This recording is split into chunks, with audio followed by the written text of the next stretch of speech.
brought to you by Silver Pumps. Top quality और consistent performance के लिए सिर्फ सिल्वर पंप्स, नाम याद रखना। प्रयागराज में जो महाकुंभ का मेला लगा, उस महाकुंभ के मेले में आप सब जानते हैं कि सरकारी जो एक आंकड़ा है वो भी कल्पना थी कि 45 करोड़ के आसपास लोग आ सकते हैं, क्योंकि 2019 में 25 करोड़ लोग वहाँ पर आए थे। और आप सब जानते हैं कि ऑफिशियली वहाँ का जो नंबर है वो 66 करोड़ 22 लाख का है। कितने लोग उस महाकुंभ में आए। सेक्टर 6 में हमारा भी नेत्र कुंभ का आयोजन था और वहाँ उत्तर प्रदेश सरकार के सहयोग से हमने वो एक सफल आयोजन किया और 9 एकड़ जमीन पर बड़ा एक आई स्क्रीनिंग कैंप वहाँ पर हमने आयोजित किया और 2,38,000 लोगों को हम स्क्रीन करने में वहाँ सफल रहे और 1,64,000 लोगों को हमने फ्री में वहाँ पर चश्मा दवा उपलब्ध कराई। और ये एक India book of world record या एशिया बुक वर्ल्ड रिकॉर्ड में भी ये दर्ज हुआ।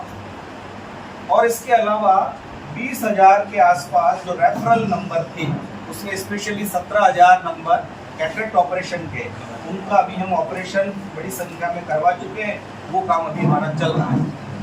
इसी बीच में बहुत सारे संवेदनशील लोगों ने आग्रह किया कि हमारे पश्चिमी राजस्थान के लोक देवता बाबा रामदेव जी, एक बड़ा नाम हम सब जानते हैं समरसता की दृष्टि से भी और बॉर्डर एरिया की सुरक्षा की दृष्टि से भी बहुत एक बड़ा नाम है। तो लोक देवता बाबा रामदेव जी की पुण्य स्मृति में जो मेला वहाँ पर आयोजित होता है, वहाँ पर आने वाले श्रद्धालुओं को ये सुविधा मिले, इसको ध्यान में लेकर के उस आयोजन के बारे में हमने रचना बनाई। 1 अगस्त से वो प्रारंभ होगा और 2 सितंबर तक, ऐसा 33 दिन तक का वो आयोजन हम करेंगे।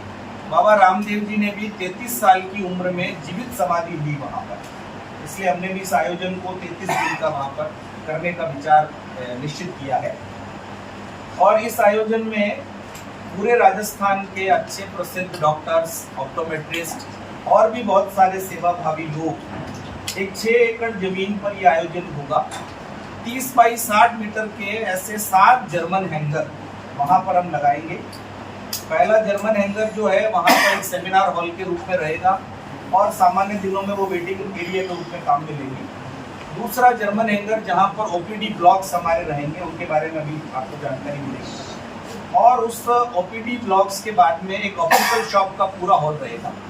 इसके अतिरिक्त डॉक्टर्स और जो कार्यकर्ता वहाँ पर सेवा देने के लिए आएंगे, उन सब की रहने की 3 जर्मन हैंगर में अलग अलग व्यवस्था रहेगी और 1 जर्मन हैंगर जो है उसमें भोजन करने की व्यवस्था रहेगी। ऐसे पूरा एक बड़ा आप सभी लोगों को मेरा निवेदन है कि वो कवर करने के लिए, देखने के लिए आप सब लोग जरूर आइए, क्योंकि नेत्र कुंभ का आयोजन जो अभी हमने प्रयागराज में किया, कोई भी व्यक्ति वहां पर आए, उन सबका कहना था इसको आकर देखे बिना हम कल्पना नहीं कर सकते इतना बड़ा आयोजन है क्या। तो ऐसे बड़े आयोजन को सफलता, प्रसिद्धि मिले, इस नाते से भी आवश्यक है कि ऐसा सेवा भाव, जन जागरण सारे देश में हो। आप सब देख रहे होंगे कि हमारे नेत्र कुंभ का जो लोगो बना हुआ है, उस लोगो में भी ऊपर एक वाक्य लिखा हुआ है, पश्येम शरदः शतम्। ये हमारे शास्त्रों का वाक्य है और इसका अर्थ ये होता है कि 100 वर्षों तक भगवान की बनाई हुई सुंदर सृष्टि को हम ठीक से देख पाए। आप सभी जानते हैं कि आंखों में आजकल अवेयरनेस लगातार कम होती जा रही है। स्क्रीन टाइम सभी लोगों का, स्पेशली बच्चों का बहुत बढ़ता जा रहा है। ऐसी युवा पीढ़ी, आने वाला जो अपने देश का भविष्य है, उसको हम कैसे सुरक्षित रखें, इसकी भी एक चुनौती बनता जा रहा है। तो इन्हीं सब बातों को ध्यान में लेकर के हम ये प्रयास कर रहे हैं। और वो जो बीच में मैंने आपको कहा था कि इतनी बड़ी संख्या में लोग हमारे देश में नहीं देख पा रहे हैं, वास्तव में 1.25 करोड़ लोग जो अंधत्व से पीड़ित हैं, उनमें 15 लाख लोग ऐसे हैं जो कॉर्नियल ब्लाइंडनेस वाले हैं, यानी उनकी जो काली पुतली अपनी दिखती है उसके अंदर सफ़ेद सफ़ेद हो जाने के बाद में उनको दिखाई नहीं देता।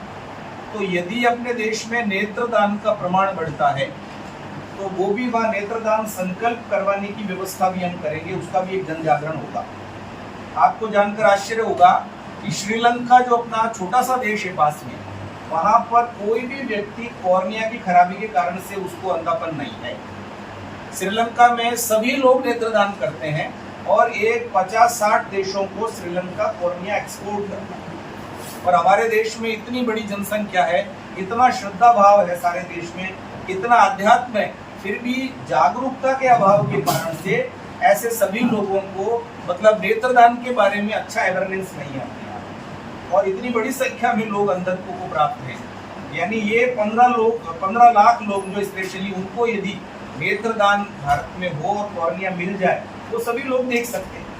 हमने केंद्र सरकार से ये भी आग्रह किया है कि नेत्र को राष्ट्रीय संपत्ति घोषित करना चाहिए। दूसरा, ऑर्गन डोनेशन के लिए जो कुछ नियम कायदे कानून बने हुए हैं उसमें आँख के लिए थोड़ा रिलैक्सेशन देना चाहिए, क्योंकि बाकी ऑर्गन की तरह आँख को ट्रीट नहीं करना चाहिए। कॉर्निया जस्ट लाइक एक टिश्यू जैसा है, उसको किडनी के बराबर नहीं माना जा सकता, क्योंकि उसमें ब्लड मिलना वो मिलना उसकी कोई आवश्यकता नहीं है। तो नेत्रदान का प्रमाण अपने इस देश में बढ़े, जन जागरूकता बढ़े, स्पेशली जो एक्सीडेंटल केस है, हॉस्पिटल में आकर डेथ हो जाती है, ऐसे सब लोगों के लिए कुछ कानून बन जाए कि उनका कॉर्निया डोनेशन किया जा सकता है। तो ऐसी कई सारी बातें हैं, इसको लेकर के भी एक जन जागरण क्षेत्र कुंभ के साथ साथ होगा।